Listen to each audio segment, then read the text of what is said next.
السلام عليكم. هانتوما قبلوا علينا، الله يجزيكم بخير.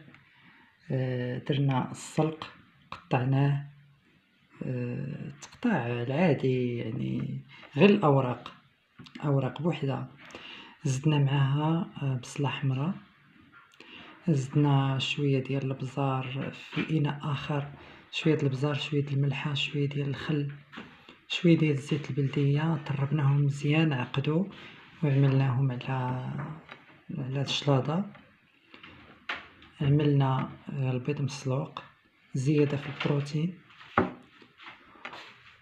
بالصحة والهنا، بالصحة والراحة. وهذا دوك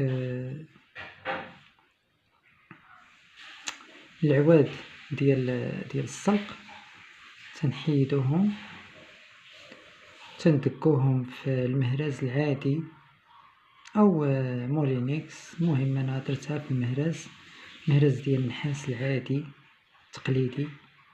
عصرتهم بتوب رقيق. هذا لوسيون خطير خطير خطير خطير للشعر، لإنبات الفراغات، اللحية،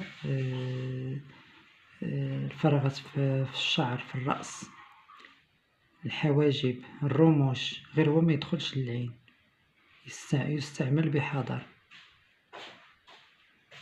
احنا استفدنا من هادشي اللي مثلا ممكن يتلاح، احنا استفدنا منه. الخل الخل ديال التفاح ملي ينضج، ملي غيولي واجد، غنشاركو معكم. دمتم في رعاية الله. شكرا، إلى اللقاء.